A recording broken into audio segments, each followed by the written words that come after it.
Hello, welcome back to Tarot Page Philippines. So, sa video na to, gawin natin ang weekly horoscope for February 20... Ayan, nawala ako. 24 hanggang March 2 para po sa mga Sun, Moon, and Rising sign na Taurus. So, kung bago kayo sa channel, please click the subscribe button, bell notification, and give this video a like. At kung hindi nyo po alam kung ano yung Sun, Moon, at Rising nyo, importante kasi to. Sa dulo po ng video, we have a link for this. Readings are for guidance purposes. Use your free will wisely. Meron po tayo extended readings kung nakaka-resonate yun sa may readings natin. Pwede nyo po ituloy yung ating ibang readings pa by clicking the join button below at magkakaroon kayo access sa ating exclusive videos. Private readings, spell works, message na po kayo sa ating Facebook page. Link is in the description. Our admins will help you. At sa gusto pong mag-donate, use the thanks button, yung parang heart sa baba. Taurus, how are you, my dear? Alright, so what we have here is the moon and the change in the wind. Hay, nako. Tawag dito. Kailangan talaga ng andun yung point na deep inside, you want things to really change. You want things na magbago. Gusto mo, literal, a change in the wind. Your emotion is crying na mag-improve maybe your life, your lifestyle, possible sa career mo, or any aspect of your life. Yun talaga yung hinahanap mo, yun talaga yung dinidream mo, yun talaga yung hinihingi mo. Hindi mo lang, alam mo parang, hindi mo lang siya ma-voice out. Kasi parang you have this notion, may ang dami sa inyo, na inisip na kapag nagsalita kayo, baka mamaya, baka ma-judge kayo. Baka mamaya, bigyan kayo ng negative na review, bigyan kayo ng negative na feedback, bigyan kayo ng gantong update. And, in a way, hindi nyo gusto yung ganun eh. I mean, sino ba yung gusto na i-shatter yung mga dinedesires natin? Now, andoon na, pinapakita din dito ng cards na there are things that you will need to really fix. Alam mo yung sa sarili mo, na hindi na nag-work yung mga bagay-bagay sa life mo. Alam mo may mga bagay na hindi na effective. Kumbaga, if sabihin natin, before this process is okay. Pero since things are changing, andoon na kailangan mo siyang i-adjust. So this is a time of innovation. So you need to check your Uranus energy. Andoon na hindi pwedeng maging stagnant eh. Yun yung isang bagay, Taurus, sa buhay that will be constant, and that is change. And in change, kasama dyan ang innovation. Kasama dyan yung improvements. Kasama dyan yung adjustments. Diba? May mga, we know of certain, may napanood akong documentary why some companies nag-fail sila. Like Nokia. Example, hindi kasi sila naging innovative, hindi na inactivate yung Uranus energy nila, na naging stagnant na sila, na okay na sila doon, but pumasok yung Android, and late na sila na nag-flow doon sa innovation. Ending, hindi sila nakahabol, and unfortunately, they need to close down. So, huwag naman sana, diba? Pero ano ba kasi? Ano ba yung nagbablock sa'yo or nagko-cross sa'yo para magawa mo to? We have here the 5 of Wands and Unfinished Symphony. Ayun lang. Ang dami mga bagay na within your scope na parang may mga maghihingi pa ng help. May mga magkukwento ng problem. Andoon na hindi mo ma-focus tuloy. There are moments that you are losing focus doon sa mga target. Na ang nagiging concern mo ngayon, marami din sa inyo, is nagiging point of survival. Paano mo maitatawid tong araw na to? Paano mo maitatawid yung the next few days? Paano mo ma-ensure, yung kumbaga yung mga ayan, sila Judith, paano mo ma-ensure na covered yung mga ganong bagay? So, andoon na, in a way, that is really hard. Na especially, dami sa inyo, you're lumalaban kayo mag-isa. Parang alam mo against all odds yung nagiging situation nyo. Tapos with the Unfinished Symphony, may mga bagay pa na maybe it's part of the past, na mga bigla na lang nawala yung connection, or nawala na lang bigla yung um, source no pwedeng possible income, nabila na lang na cut off. So, it's actually a good chance and a good time na i-check din natin yung Uranus energy natin. You need to check anong mga innovation ang kailangan mo. So, if you're going to check your birth chart, tingnan mo ano yung planet and place anong house yung Uranus so that you will know ano yung mga bagay na pwede mong i-change and how it could help you make a better life for yourself and even make you a better person din. Kasi responsibility natin man yun about isa sa atin. Now, your desire card or your wish card is the King of Swords and Never-Ending Story. Yun lang, parang there are things in the past na gusto mo sana balin siya into the present. There are certain events or matters of the past na gusto mo sabihin na natin gusto mo siyang gawing reality ulit. Nawala na it could be people, it could be pakiramdam, it could be situations, but andoon na pinapakita ng cards na may mga de-desire ka doon. Pero dito yung parang may selective na gusto mo makuha. Now, pwede mo naman siya ma-attain. Pwede mo siyang ma-obtain. Kasi your heart is already set, sabi ng King of Swords, na talagang yun yung tina-target mo, you're desiring it. However, Taurus, andoon na kailangan may mga changes ka. That's why you need to check your Uranus energy. Ano yung mga kailangan mo? And ano yung mga kailangan mong i-develop, maybe skills or talents, develop as well some connections, para nakasupport doon sa desire mo, makuha yung mga certain things in your past na maging reality mo ulit ngayon. Now, yung foundation mo is a Ten of Swords, tsaka TikTok.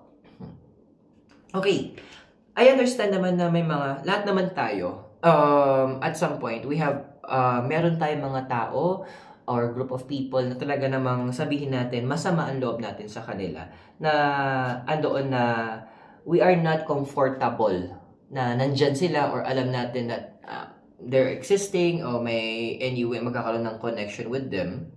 So, the cards are saying kasi dito na instead na yung, kasi ang emotions natin, negative man or positive, they are energies. So, ito yung sinasabi ng card naman sa'yo na andoon na you need to divert instead na sama ng loob maramdaman mo doon. One of the best way para makagante is to make yourself better.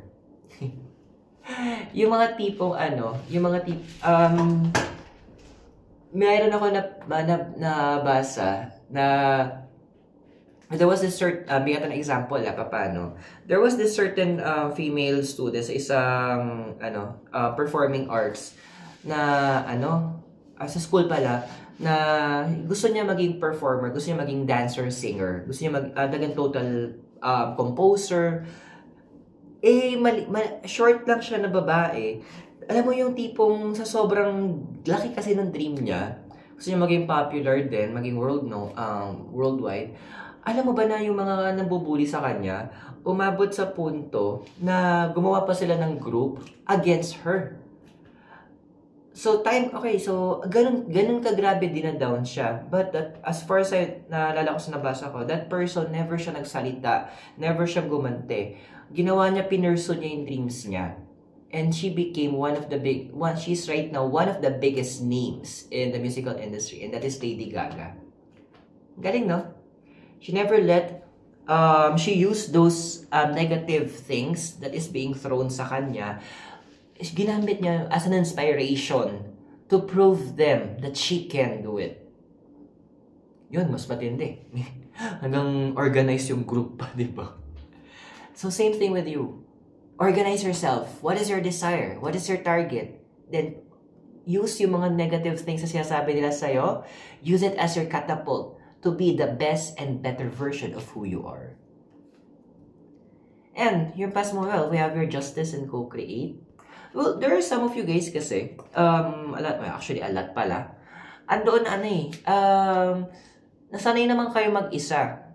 And sometimes, parang naging bonus na lang na may nakakasama kayo. Pero, as a person, as an individual, mas kaya nyo na kayo yung gumagawa mag-isa. Bakit? Kasi, andun yung point na parang kapag ginawa nyo kasi mag-isa, wala na kayong kailangang hintayin na may mabagal or hindi maintindihan yung nire-request nyo or yung favor na hinihingi nyo.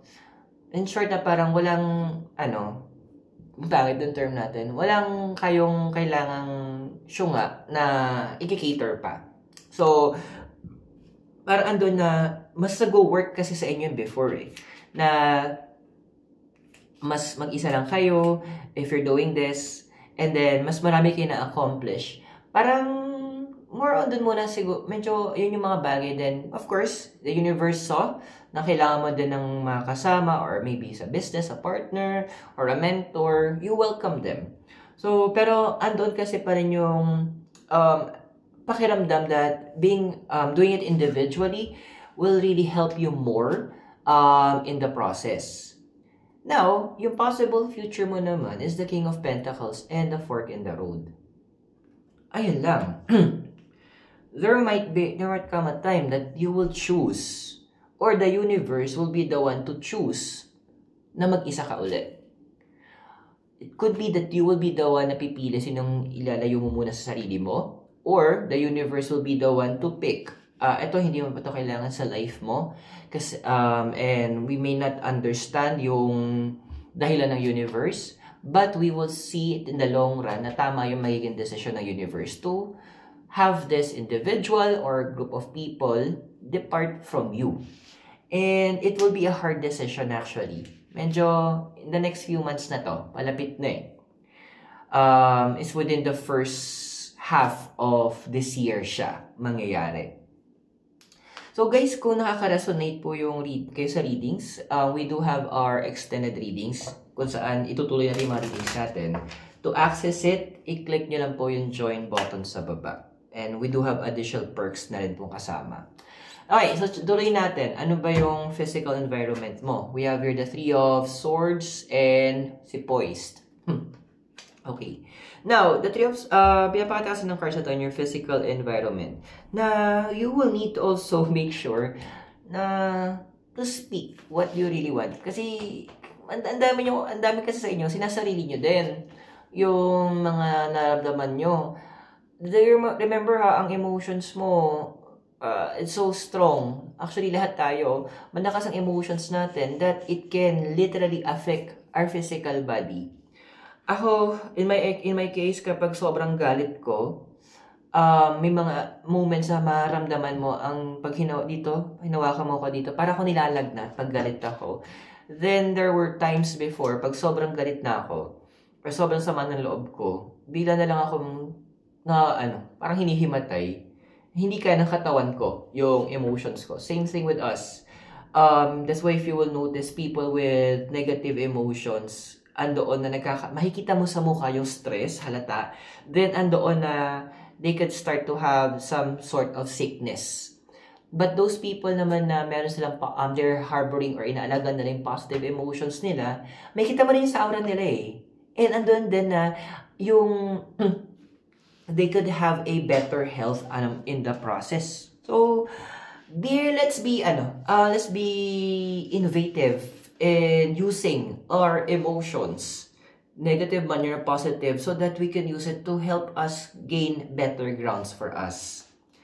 Okay, so sa emotion environment mo, yun na nga, si Death, tsaka si Come to the Edge. Diba?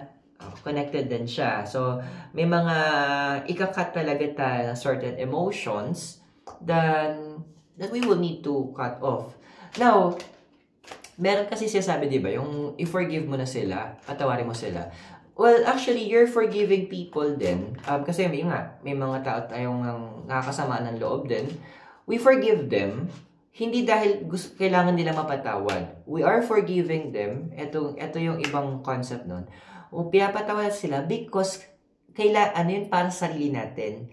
Kasi tinatanggal natin yung hatred, yung revenge, yung rage. Ginagawa mo yun para sa sarili mo. And hindi naman requirement pag nagpatawad ka is kailangan babalik kayo sa dati. No, it's not a requirement. But it is a requirement na mag-release ka ng forgiveness so that you could start healing yourself as well. It's hard, but it is necessary. Now, yung hopes and fears mo is Two of Pentacles and Serendipity. Literal lang naman. You want to be that person, since Taurus is called the house of money and resources. Gusto mo talaga mabalik talaga yung balance in terms of your finances, na hindi lang basta yung sapat na, hindi may pang araw-araw lang, hindi. Andoon na gusto mo, it's more than enough. Hindi yun pagiging sakin, hindi masama mag-desire, mag-hope ng more than enough. Kasi yun din naman yung promise sa Bible eh. Diba? Yung John 14:6 ba yun? Tama ba ako? Correct me if I'm wrong. Pero yung verse is, actually is in John pa rin. Sabi doon na, the thief comes to steal, kill, and destroy. Tapos may karugtong yun. But I came that you may have life and you live it to the fullness. So I don't see any point na pag masama, masama pag sobra-sobra hingi. No. Hindi. Kasi even Jesus in the Bible wants us to live our life to the fullness. So, to live in the fullness, you need resources to do that, and money is one of the resources. So, walang masama na nanghihingi ka ng more than enough. There's no problem. There's no issue with that. Okay. So, ang possible future natin, Taurus, is the Two of Wands and happy. Yeah. There will be certain sacrifices talaga. Kasi, kumaga, kung nagpunta ka ng eroplano at madami kang bitbit, hindi ka makakasakay kapag nag-over yung bigat ng gamit mo. You will really need to leave behind some items. And in this life, ganun din po. May mga bagay na kailangang bitawan natin in order for us to move forward with the universe. Okay. And you will know, and you know then kung sino itong mga to at ano itong mga to, because the universe will show them to you. So, tutuloy natin yung sa extended readings mo kung sino ba itong mga to at kailan ba ito mawawala sa'yo. To access the extended readings, i-click nyo po yung join button sa baba. So, remember the readings that we did are for guidance purposes. So, use your free will wisely. Kung bago ka, subscribe, like, and share. And, kung kailangan nyo po ng private readings and spellworks, our admins will help you. Just click po yung link ng Facebook natin sa baba, sa description. And if you want to send donation, use the heart, yung thanks button sa baba. Taurus, thank you so much. God bless. Namaste. Hare Krishna and blessed be. And hope to see you very soon. All the way po dito sa Baguio in Dominican Hill. Have a great day. I'll see you in our extended readings.